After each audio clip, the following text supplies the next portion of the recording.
Assalamualaikum warahmatullahi wabarakatuh. Di sini kami akan menjelaskan materi tentang aspek dan peran dalam inovasi. Kami yang beranggotakan Abi Satya Widya Suwadana, Ilham, dan Imam Ali Siddiq. Pendahuluan. Definisi inovasi. Inovasi adalah proses menciptakan, mengembangkan, dan menerapkan ide-ide baru atau perubahan signifikan dalam produk, layanan, proses, atau model bisnis yang memiliki dampak positif pada perusahaan, masyarakat, dan di dunia secara keseluruhan.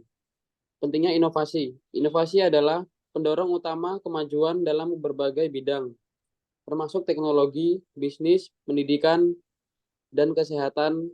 Dalam bisnis inovasi dapat menghasilkan keunggulan kompetitif, pertumbuhan pendapatan, dan kepuasan pelanggan yang lebih baik.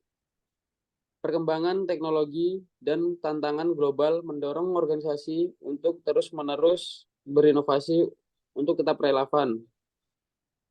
Gambaran umum presentasi. Presentasi ini akan mengulas 3 aspek utama dalam inovasi, yaitu teknologi, proses, dan manusia. Kami juga akan mengeksplorasi 3 peran kunci dalam inovasi, yaitu inovator, fasilitator, dan penyokong. Pada akhirnya, kita akan membahas faktor-faktor keberhasilan dalam mengimplementasikan inovasi dan memberikan beberapa studi kasus yang inspiratif. Aspek inovasi. Aspek pertama yaitu teknologi.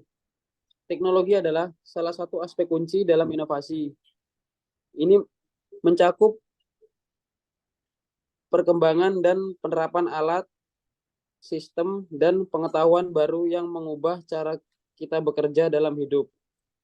Contohnya yaitu inovasi dalam teknologi komunikasi seperti 5G, kecerdasan buatan atau AI yang mengubah cara pengolahan data dan pengambilan keputusan, serta robotik yang meningkatkan efisiensi produksi. Aspek kedua yaitu proses. Proses inovasi melibatkan bagaimana ide-ide diubah menjadi produk atau layanan yang dapat menguntungkan perusahaan dan konsumen. Ini melibatkan pengembangan, perencanaan, dan pengujian. Contohnya yaitu pengguna metodologi pengembangan produk yang sistematis, seperti design thinking atau agile, yang memungkinkan iterasi cepat dan respon terhadap perubahan pasar. Aspek ketiga yaitu manusia. Inovasi tidak hanya tentang teknologi atau proses, tetapi juga tentang peran manusia dalam menciptakan, mendorong, dan mengimplementasikan ide-ide inovatif. Contohnya yaitu budaya perusahaan yang mendorong kreativitas, kolaborasi antar tim, dan dukungan terhadap gagasan baru. Peran individu dalam menginspirasi inovasi seperti Steve Jobs yang menciptakan produk revolusioner Apple. Nah, penjelasan selanjutnya akan dijelaskan oleh teman kami yaitu Abi Satya. Baik, di sini saya akan melanjutkan materi yang telah disampaikan oleh Ilham, yaitu peran dalam inovasi. 1. Inovator. Inovator adalah individu atau kelompok yang bertanggung jawab atas ide-ide inovatif dan konsep yang menjadi dasar bagi perubahan signifikan. Mereka memiliki peran penting dalam memulai proses inovasi. Karakteristik inovator. 1. Kreatif. Mampu memikirkan solusi baru untuk masalah yang ada. 2. Visi. Memiliki visi jangka panjang tentang potensi ide-ide inovatif mereka. 3. Keberanian. Berani mengambil risiko dan mencoba hal-hal baru. Contoh inovator terkenal. Steve Jobs mendirikan Apple dan menciptakan produk revolusioner seperti iPhone dan Macintosh. 2.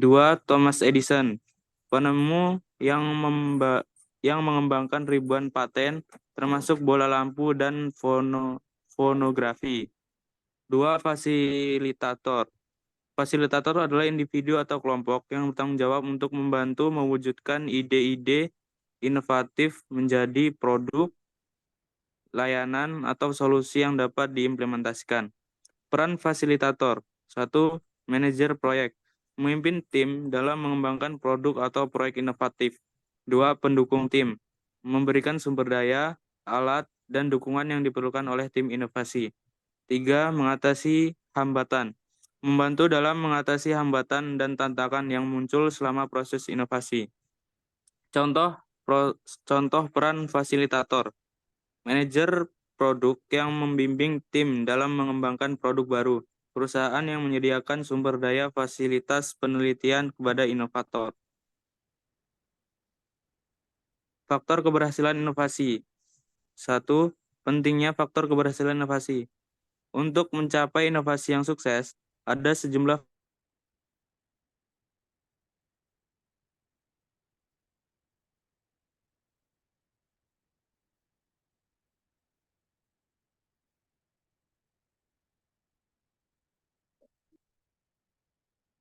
proses dan manusia harus bekerja secara sinergi untuk menciptakan inovasi yang efektif. 2. Budaya inovasi.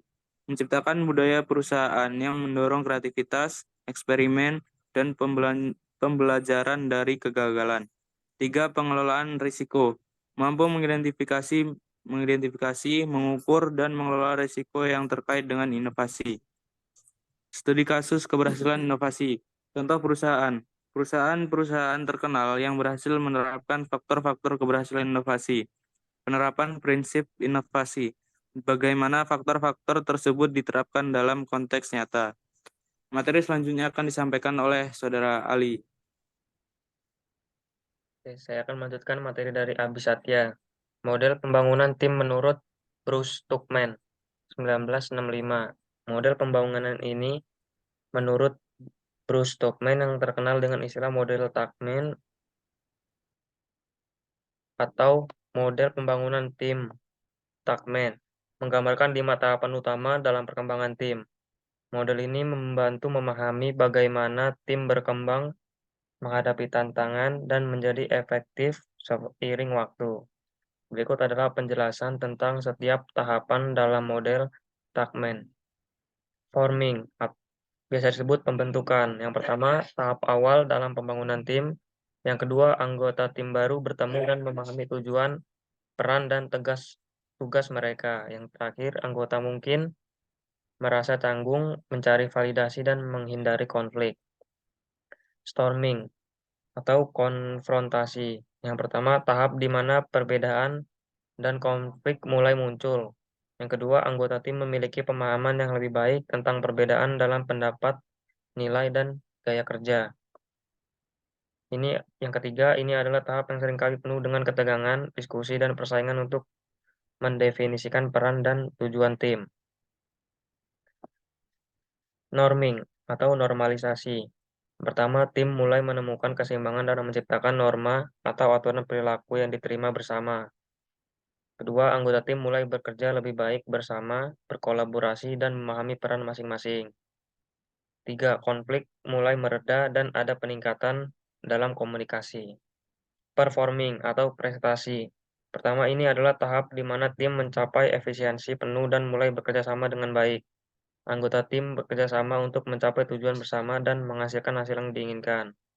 3. Komunikasi berjalan lancar. Kepercayaan tim terbangun dan konflik menjadi konstruktif.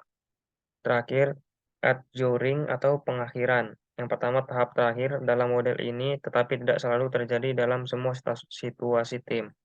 Kedua, ini terjadi ketika tim telah mencapai tujuannya atau ketika tim dibubarkan. 3. Anggota tim bisa merasa sedih atau bersyukur atas hasil kerja mereka bersama. Terima kasih. Ini saya akhiri. Wassalamualaikum warahmatullahi wabarakatuh.